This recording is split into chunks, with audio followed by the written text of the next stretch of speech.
Hello everyone, I'm Nizzahon, here to bring you another MTG Top 10. This week I'm looking at Sphinxes, which seemed like a good choice since we are still in the Amonkhet block, an Egyptian-inspired block with several Sphinxes, including a Sphinx Lord. Sphinxes are based on a creature from Egyptian and Greek mythology, with the statue of the Great Sphinx of Giza being one of the most famous landmarks in the world. Egyptian Sphinxes generally had a human head and a body of a lion, but Greek Sphinxes were even more fantastic, also having the wings of a bird. Most Sphinxes in Magic follow the Greek model, interestingly, including the ones on Amonkhet despite it being an Egyptian-inspired block. Sphinxes appear in most of Magic's most recent planes, and they serve as the iconic creature for blue. Iconic creatures are big and powerful creatures who best express the philosophy of each color. Sphinxes are generally incredibly smart and obsessed with obtaining more knowledge, so they work well as blue's iconic creature. Because it is blue's iconic creature, all but one Sphinx, Petra Sphinx from way back in Legends, are at least partially blue. There are only 42 Sphinxes in total, as they only regularly began to appear in Magic since around 2012 or so. In this video, I'm going to talk about the 10 best Sphinxes in Magic's history. Before we get to the list, a quick reminder on how I determined the cards on it. Cards receive points depending on how many Grand Prix or Pro Tour Top 8s they have received, with a Pro Tour Top 8 worth twice as much as a Grand Prix Top 8. The cards in this list are arranged numbers 10 through 1, with the highest score being found at number 1. I count Legacy and Vintage Championship events as Pro Tour Top 8s, so that those formats can be appropriately reflected in the scores of the cards. In this particular list, I couldn't quite get to 10 Sphinxes that had 1 point or more. There's only 7 with 1 point or more. So numbers 8, 9, and 10 make the list based on tournaments that are a little bit of a lower level, like SCG Opens, and I even had to go all the way down to Pro Tour qualifiers and Magic Online events to get something for number 10. Let's see what we have at number 10. We have Enigma Sphinx at number 10. This Sphinx comes with a Cascade mechanic, one of the more famously broken mechanics around because it allowed you to get 2-for-1s very easily and cast tons of mana worth of spells for free. This Sphinx, having 7 as its converted mana cost, meant you could cast a lot of things off the top of your library.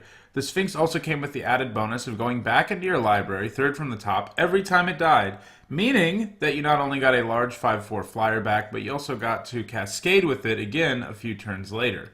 Though this Sphinx never had a Grand Prix or Pro Tour Top 8, it was powerful enough for high finishes at other fairly competitive tournaments.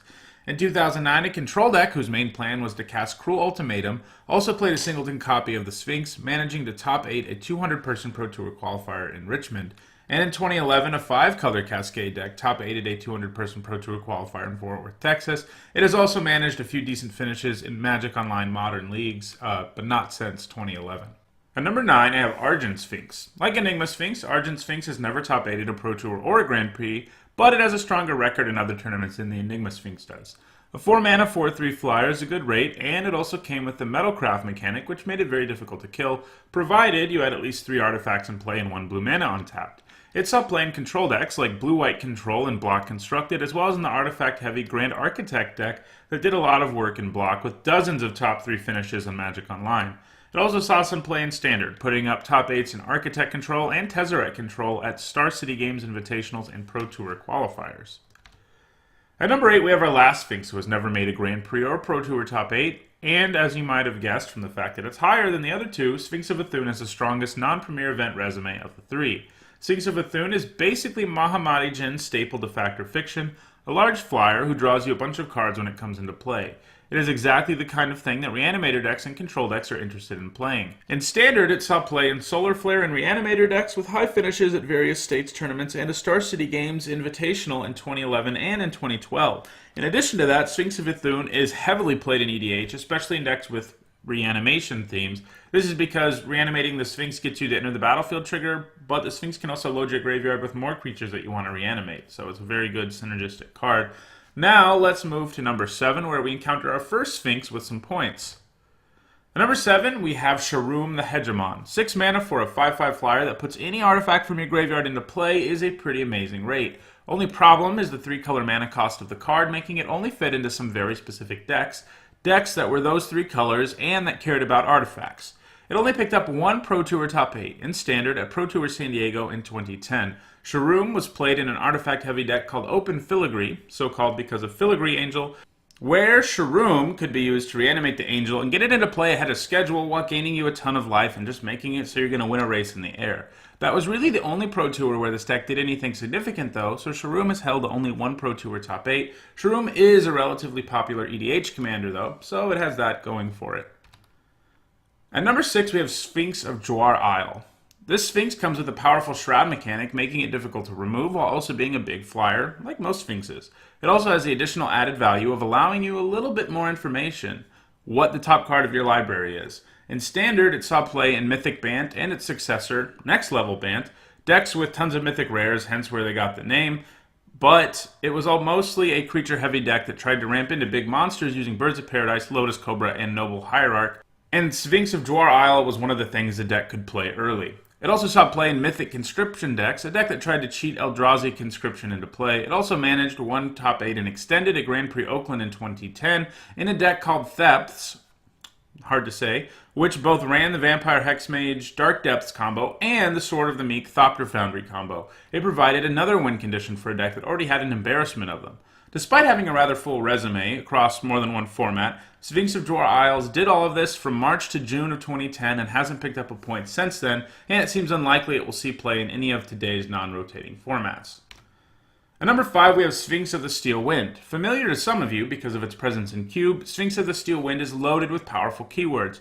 It is difficult to block or attack through thanks to the combination of Flying, First Strike, and Vigilance, and it is difficult to race because Lifelink allows you to get such a big swing in the race every time it hits your opponent.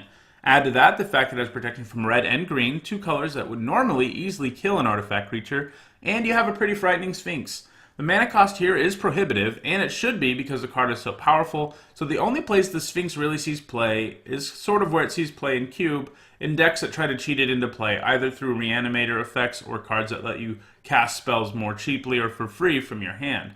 There weren't viable strategies like this in Standard or Block for the Sphinx, but in Vintage and Legacy, it is a creature that has been cheated into play a lot, either by reanimation strategies or cards like Show and Tell or Oath of Druids.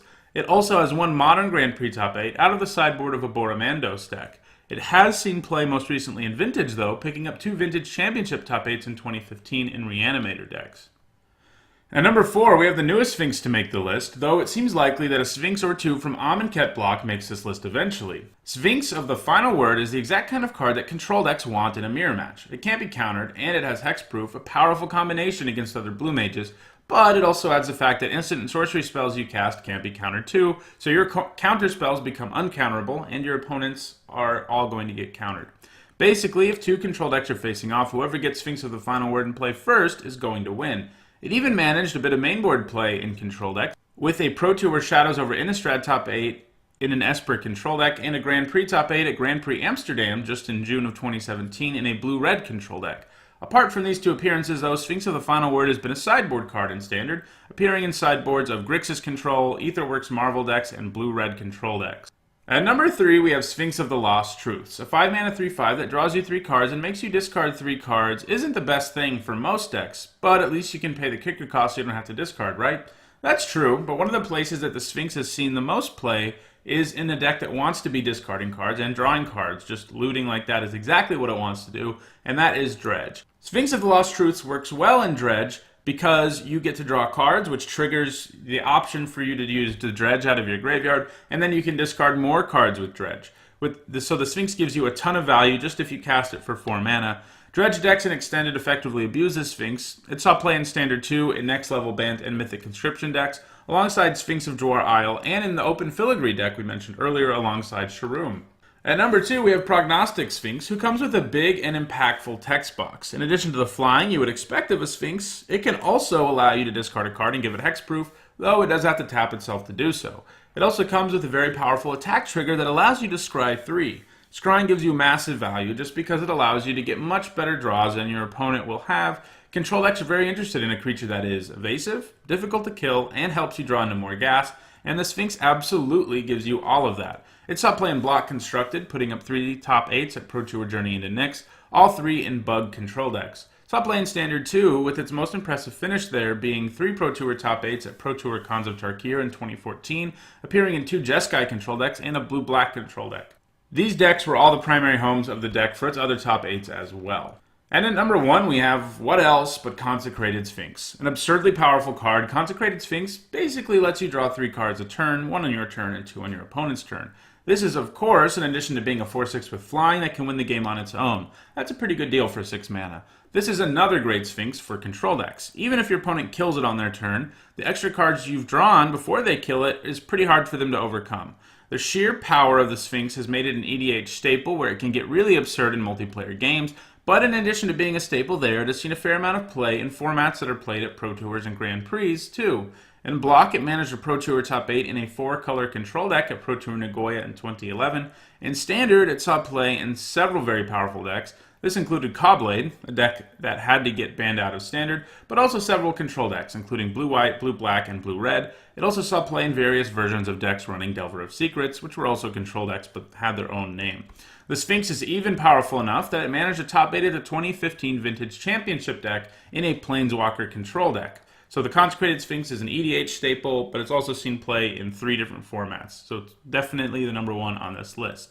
Well, that does it for this MTG Top 10. If you enjoyed this video, don't forget to hit the like button. In the comments, let us know what your favorite Sphinx is. If you want to make sure you catch all of my MTG Top 10s, don't forget to subscribe to my channel too, NizzahonMagic, where I do one every Friday. Also, make sure you subscribe to the Aether Hub, where you can get all kinds of great Magic the Gathering content. Thanks for watching.